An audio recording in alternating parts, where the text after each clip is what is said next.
All right. So give me the 30,000 foot version of what your truck is, what year it is, and then how you found it, and then what you've done to it since. Because this truck obviously has a story before you even met this truck, right? And then, yeah, dive into that just a little bit. Quite a history. Yeah. Yep.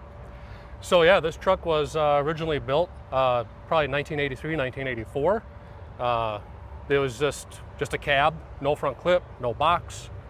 The guy built it, used it to pull his pulling tractors. He sold it, probably sold multiple hands as they usually do, you know what I mean? Yep. And then I've always wanted a crew cab dually. Yeah. I just thought they looked cool, and I wanted one lowered. So I started surfing Craigslist, actually. I mean, who doesn't, right? Sure, yeah. So I actually grew up in Suburbans of this era, 77, 78 Chev Suburban, so I've always loved them. Me too, yep. Came across this truck, and it was advertised as a 75 Chevy truck up in Foley, Minnesota. So I looked at the pictures, and I'm like, there's hubcaps. Why is there hubcaps on a dually? You know, this is weird. I like weird, so I got to get this. Cool. Well, so I text the guy, he texted me back, it's yours. We went up and got it, brought it home, decoded it because I was thrown off because on the dashboard it said Sierra Grande.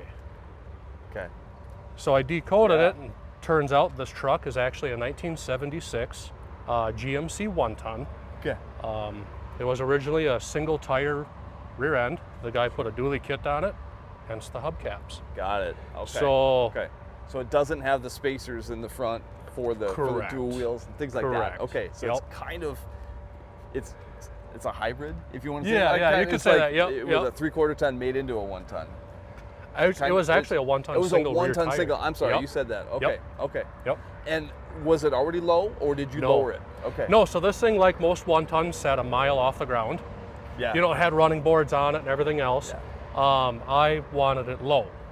So I contacted Switch Suspension, and they said, hey, here's the deluxe kit. Came with the C-notch. It came with the drop springs, the drop spindles. So I was like, great. So I bought all the parts, started tearing it apart. Leaf springs in the rear were junk. They were broken, partial missing. So I bought new leaf springs. And then I was like, well, I got the rear end out. Might as well do this. One thing led to another, but here we are, low. I want to peek under there because that is. Yeah. So it's still a full stack of leaves. It's an original 1-ton stack of leaves. Okay. Yes. Wow. Yep. They're brand new. I replaced them. Yep. And C-notched it. C-notched it. Yep. So were they arched different to make it low, or is it a flip kit? Or it's a flip kit. Okay. Yep. So I welded on spring perches. Yeah. On the opposite side, the bottom side of the axle, and then put the axle on top of the springs.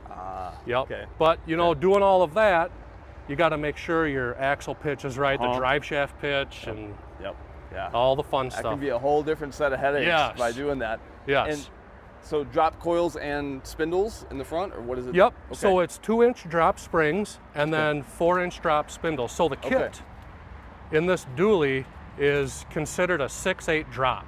Oh, cool. It's a static drop. Yep. One thing I wish I would have done was purchase the extra kit for the airbags, so I could pull some stuff with it. But sure.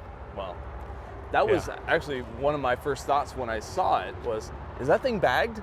Or you probably get that question all the time. Right. But it's static, which I think is. Yep, this is static. It's awesome. I love that. So one thing I kind of went against the grain on is for this kit, they say nothing over a 28-inch OD tire. Because it'll rub and do this and that.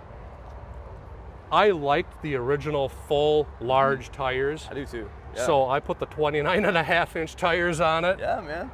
Tall sidewalls make it look lower too. When you get a little bit of tuck like that, that's awesome. Did you have to modify your fender lips at all? I left it alone, and in fact, if you look really close, you can see little minor scraping because they are pretty close. Oh, hey.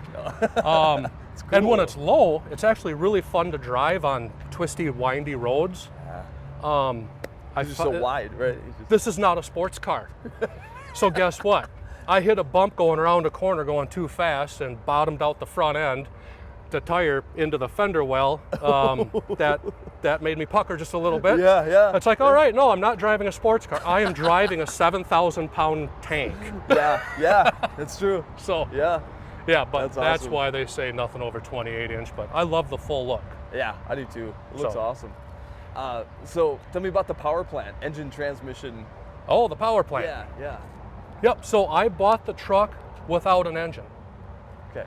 So I had at home a 1969 Oldsmobile 455 Rocket. So it was a pre-emissions, Yeah. the C head, so it's got the big valves. Okay. So what I did is I tore the engine down, left the bottom end together because the cylinders mic'd out really nice, but I just built the top end. Cool. Built a quadrajet carburetor for it. My dad helped me get that all done up for that. Huh. And then afterwards, I was like, I want to cut a hole in the hood and I want more carburetors. Right. So I found a cool. dual quad tunnel ram out in California. Cool. So the guy shipped it to me and got it installed. And I figured if one 4-barrel gets me 7.5 miles to the gallon, 2 of them ought to get me at least 15, right? So, but yeah. Probably the opposite is what happened, right? Yeah. Yes. Yeah. But I But don't. it looks I don't cool care. and sounds cool. Yeah, it's Yeah, fun. man. It's fun. And I found out also that below 91 octane, don't do it. Okay. Don't do it. Yep. So it loves expensive fuel too. Yeah. Oh yeah. I'm sure. Yep. That's what's under the hood. Very cool. Yep. And Oldsmobile, just because you already had one, right? That's Because I already had one. That's and awesome. actually, believe it or not, I had to make my own motor mounts for this to make it work. sure. But late 70s, early 80s, quick story, GM trucks actually had some of them had the 350 cubic inch Oldsmobile diesel engines. I've heard that. So, yeah. when the diesel would go kaput, you could pull that out and put in your 307, 350, 455 Sure. Oldsmobile. That's cool. And I could not find the motor mounts, so I made my own. So yeah, Awesome. some of these trucks you do see with Oldsmobiles, and I gotta be honest, I'm an Oldsmobile guy. I love Oldsmobiles. That's cool. That's cool. Yep. I love that. And how long have you owned the truck then? So I purchased this truck in 2020 Okay. until now. So it took me Cool. about 4 years to put it where it's at. Cool. So, yep, been about, since 2020. Just got it on the road last year. Awesome. Yep, Awesome. yep. So, And Oldsmobile engine, and you told me on our drive here, the transmission is a 400? yep, a Turbo 400. Turbo 400. So it originally had a transmission with it, a GM, Yeah. you know, Chevrolet Turbo 400. So I took the chance and got an adapter kit for the Oldsmobile to the Chevrolet. Soon found out it didn't have second gear. It's not cool when you kick it down and you see your tachometer just about peg out, but you don't get pressed into the seats. So you just had to be careful. So you had to kind of take off from stop signs fast, let off, let it shift into third, and then go. Right. Okay. So I had the original transmission that was hooked to the engine, built by a friend in Kenyon, Minnesota, Troy Bauer. He builds Demon Performance transmissions. Yeah. Yeah. Awesome transmission. Cool. Yep. He said, put this in, go out and beat on it and have fun. Nice. So nice. that's what's in it now, the actual Oldsmobile That's transmission. the old straining. Yep. Cool. Cool. Did you have to modify your drive shaft then because of that? So actually, no, I did not. Really? Because where the original 454 sat in this with the original Turbo 400, it was the same kind of setup and length as the Oldsmobile and the Oldsmobile Turbo 400. Wow. So I lucked out. Yeah. No kidding. Yep. Because I would imagine that'd be one of the biggest headaches would be, like you mentioned, you know, with lowering it, you're changing Right. pinion angles and all that Yep. stuff. Because that's, I'm sure, a very long Yeah, drive so it's shaft, got a but- hanger in the Sure. middle. Yeah.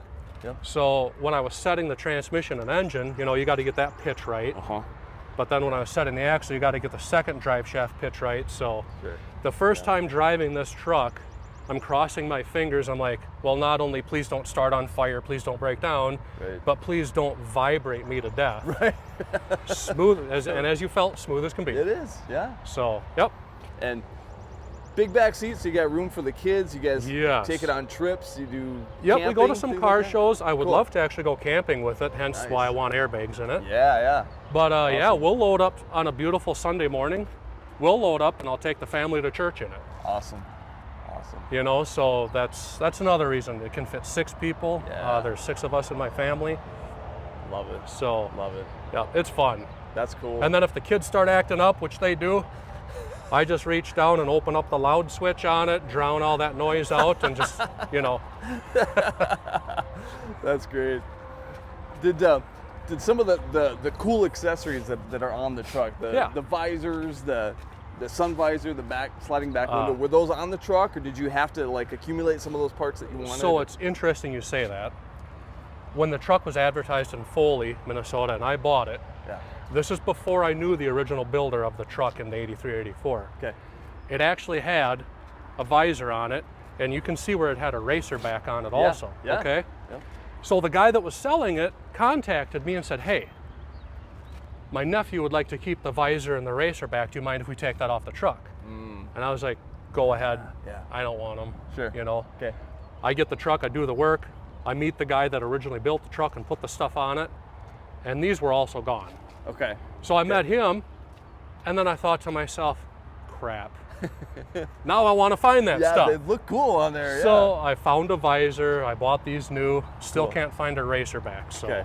Cool. Yep. Someday you'd like to find one and put it on. I will. It's like, yes. That's awesome. That's yep. awesome. And that visor, when I got it, it was like a light baby blue. Okay. So I sanded it, painted the bottom black. Yeah. And I literally went to Napa in Zumbrota and got some metallic blue spray bomb and just dusted it about 5-6 times, and it worked. So. Perfect. Yeah. And it fits the era of the truck completely. Like, you know, it's got that vibe that everybody was doing to their trucks in that time period. Yep. Yeah. I love it. Yep, I left the tint on it.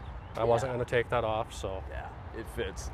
The Swan on the hood, I can see that there used to be a CB radio, you know, microphone clip in there, just like, it's got trucker vibes to it. Right, I dig that. It did actually. It had a huge antenna. In fact, that's what that bracket is for on the other side. Oh, okay. It had a big antenna, a hole up through the box over there to run the cables through.